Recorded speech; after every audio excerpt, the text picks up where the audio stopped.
Okay, I have a question for all the MAGA men who have daughters. What did you tell your daughter when she found out that you voted for and are still supporting a sex offender?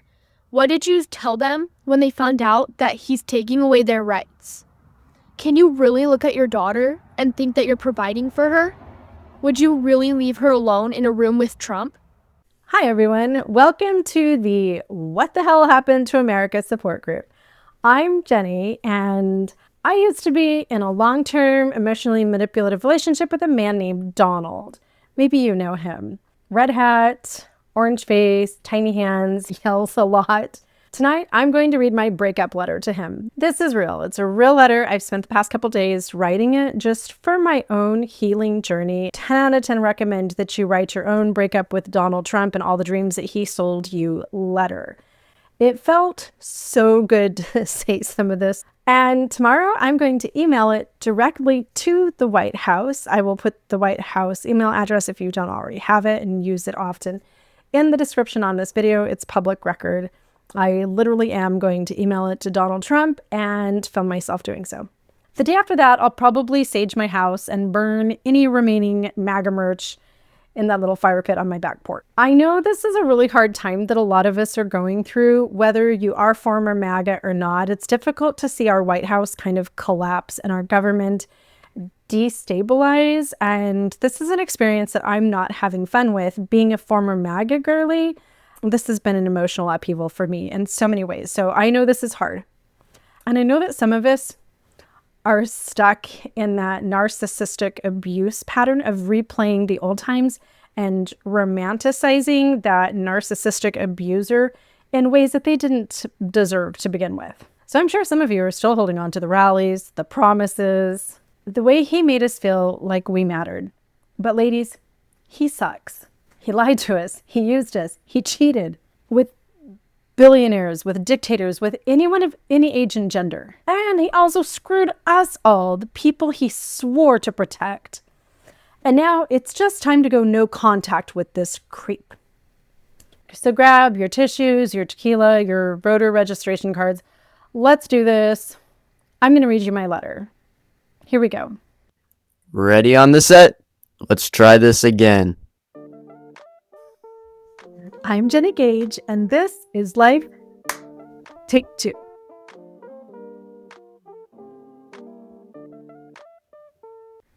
Hi everyone, thanks for watching. I know there's a lot of stuff on YouTube that's really great. I appreciate you watching me. I've had a lot of people in my comments lately telling me that my introductions are too long, so I'm trying to speed them up. Thank you for all the comments. Thank you for all the feedback. Thank you for all the love and support. And just thank you for giving me hope that there are amazing people out there. I have had a lot of people on my channel that are new to me asking me if I'm AI, and I don't know why. I'm not AI. I'm a real person. Like, I'm super real. But I do use really good lighting. There's a lot of lighting. And I'm doing my makeup for you guys recently. Like, I didn't used to do my makeup and get ready as much, but I don't know, there's more people looking at my face. And like, you can't blame a girl for wanting to be pretty. And I hope that intro was nice and fast. Also, I would love for you guys to go down into my description and follow my link over to Substack. You can get little daily videos where I do Q&As. So if you ask me a question in the comments, and it's something that I think is pertinent to the discussion this week, I'm doing daily little responses to comments over there on my Substack, as well as posting greater details into some of the things that I just can't fit into a 20-minute video here on YouTube. So follow me over there. The name of my Substack is Churchified. I made up that word myself, and now I'm taking too much time. I need to just get into this or else people are going to freak. So here's my breakup letter to Donald Trump. If you are new to me, I spent my entire life as a Christian nationalist, white supremacist. I loved Trump from the moment I saw that man. I have all of his books, The Art of the Deal, The Art of the Comeback. Everything's still on my bookshelf today. And when he ran for president, not only did I vote for him, but I promoted him on my social medias. I told my friends about him, and I loved him until 2 years ago. Just about 2 years ago, I jumped off the MAGA train, and here we are today. So without further ado, here is my breakup letter to Donald Trump. Hey, Donald. That should be a song. Are there any songwriters out there? Does anyone want to put this to music? Hey, Donald. Hey, Donald. I know you're busy burning food for Gaza and spray tanning But I needed to sit you down for a minute and talk about us. This isn't easy. We've been together for a while. I stood by you when everyone said you were unhinged. I defended you at Thanksgiving dinners with my Mitt Romney and Joe DeSantis friends and family. I wore the damn hat. I waved the flag. I thought we were building something real. But the truth is, I was in love with a version of you that never actually existed. So yeah, I'm breaking up with you. I left MAGA. And you're sorry ass, and here's why. Number 1, you love bombed me, then discarded me, then did that on repeat, and it feels like I'm going to get whiplash. In the beginning, you swept me off my feet. You told me you'd drain the swamp. You said you'd protect the little guy. You promised to bring jobs back and make America great again. You talked tough, and I thought that meant strength. But it was all a show, wasn't it? Turns out you didn't drain the swamp. You are the swamp. You didn't protect the little guy. You handcuffed him in the middle of his kindergarten graduation while giving tax breaks to billionaires. And all the greatness, it was smoke and mirrors staged for the cameras. I thought you loved America, but really, you just love attention. You did all of this just so you could stand on a balcony of the White House with jets flying overhead wearing that dumb red tie and misshapen suit so you could post some good selfies to your ex feed to impress your friends. Number 2 reason why I'm breaking up with you. I lost myself in you. Do you know what it's like to wake up and realize you don't recognize yourself anymore? I used to sort of care about character, about kindness, about truth. But somewhere along the way, like after George W. left office, right after Obama, I started justifying your cruelty and antics, your lies, your constant chaos. You made me believe that empathy was weakness, that science was fake, that journalists were enemies, that compassion was woke, that we needed to fight, fight, fight. You taught me to mock rather than listen, to hate rather than understand, all while clutching your pearls and waving your goddamn Bible. Babe, that's not who I want to be anymore. I gave you years of my life, Donald, and now I honestly want them back. Number 3 reason why I'm dumping your sorry ass. You cheated on me and everyone else in America. So let's talk about the cheating.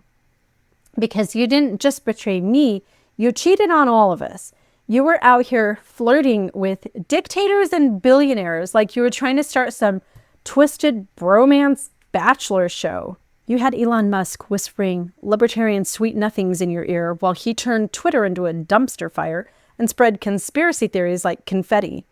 You swooned over Vladimir Putin like he was your toxic soulmate, excusing war crimes, cozying up to a man who literally murders his critics, while you called the free press the enemy of the people. Are you fucking kidding me? And then, of course, there's Jeffrey Epstein. Yeah, Donald, I saw the photos, the parties, the videos, the I wish her well comment about Ghislaine Maxwell. You cheated on the American people by aligning yourself with predators again and again, inviting them to your wedding. And no matter how many times you deny it, we remember and we don't believe you. You weren't loyal to me, Donald, and you sure as hell weren't loyal to America. So don't be surprised if we're all swiping left. Do you like the swiping left thing? I thought that was kind of clever. Swipe left. You didn't just betray your vows to the Constitution. You betrayed decency, humanity, us. Here's the final straw. You want to know the day I knew we were done? Maybe it was when you told the Proud Boys to stand back and stand by, or when you tried to overturn an election like a toddler refusing to accept his bedtime. Or maybe it was the insurrection, the moment you sent a mob to the Capitol and then sat back watching it unfold like it was a reality TV episode when this is actually our real lives. You crossed a line. You crossed all the lines. And you didn't just hurt me, you hurt democracy.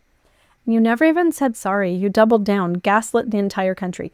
You looked us in the eye and said, I take no responsibility. And that was it for me. I'm not the same girl anymore. Maybe it's not you. Maybe it's me. I've changed, Donald. I'm not the same woman who once screamed, build a wall, or thought Fox News was gospel. I've read books now, burned my Bible and the red hat. And I've listened to PBS.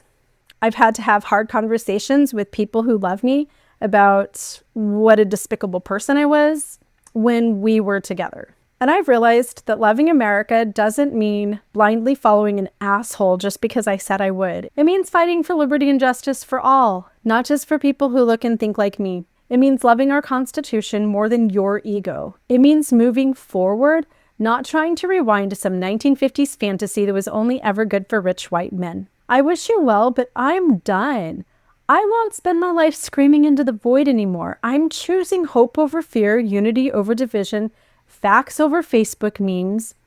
You gave me a red hat, but I'm trading it in for a better future. One where my kids don't have to grow up afraid of climate collapse, book bans, or fascism in a baseball cap. So thank you, Donald.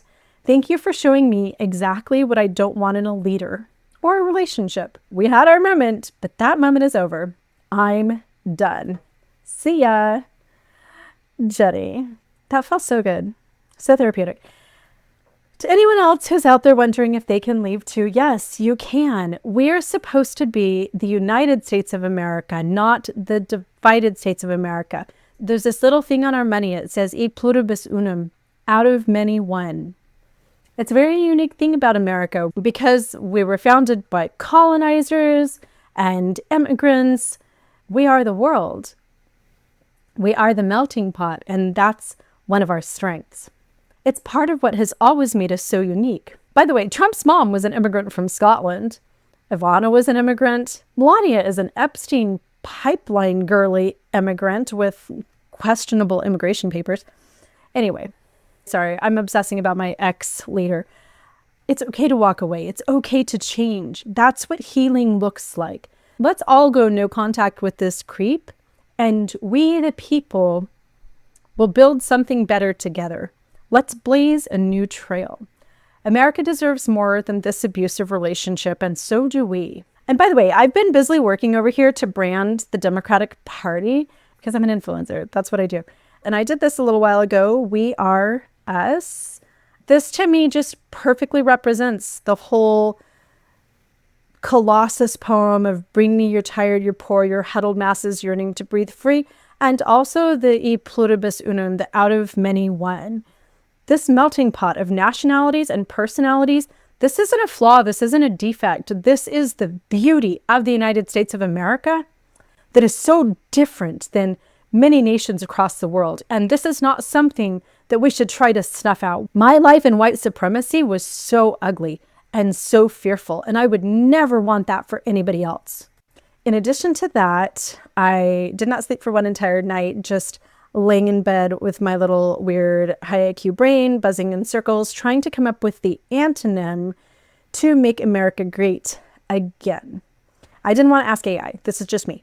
So I would like to present what I think should be the Democratic slogan, which is build a better tomorrow. Because make America great again, those are the rear view mirror people. That's a slogan for people who want to stay in the past. A past which wasn't great for everybody. I mean, it was terrible for most people. We don't need to go back there. It's time to rip that rearview mirror right off of the windshield and chuck it out the window. Build a better tomorrow. That's a slogan for the windshield people.